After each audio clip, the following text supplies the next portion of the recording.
জন এব্রাহামের 2025 সালের Tehran movie কি সত্যি দেখার যোগ্য নাকি সময় নষ্ট? আজকে আমরা এই বিষয়েই কথা বলবো। এটা একটা অ্যাকশন থ্রিলার জনরার মুভি, যেটা আপনি জি5 আর নেটফ্লিক্সের মধ্যে দেখতে পাবেন, যাকে এজেন্ট বিনোদ মুভির মেকাররা বানিয়েছে।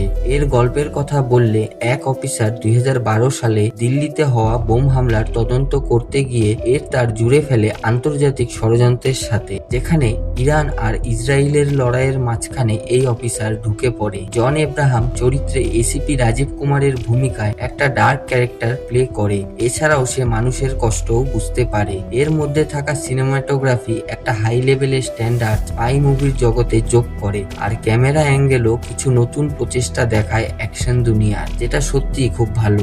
এছাড়া ব্যাকগ্রাউন্ড মিউজিকও বেশ লাগে সিনেমা দেখার সময়। প্রত্যেকটা চরিত্রের জন্য তাদের নিজস্ব বিজিএম আছে, যেটা তাদের চরিত্র আর পরিবেশের মধ্যে একটা গভীর প্রভাব ফেলে। সিনেমায় দেখানো অ্যাকশনও ধোঁয়াদার, যেখানে জন এব্রাহামের পুরো গেম প্লের মতো গানফায়ার দেখা যায়, যেটা মুভির আসল আকর্ষণ। ভালো দিক, গল্পে দেখানো রহস্য আর চরিত্রের পিছনের কাহিনী। খারাপ দিক কমতি কিছু নেই, শুধু রকেট লঞ্চারের অ্যাকশনটা নকল মনে হয়। এইসব বাদে এটা একটা ভালো মুভি, যাকে আমি 7.5 রেটিং দিব 10-এর মধ্যে। তাই যদি আপনি স্পাইডারম্যানের মধ্যে ভালো অ্যাকশনের খোঁজ করেন, তাহলে এটা আপনার গুরুত্বপূর্ণ সময়ের যোগ্য।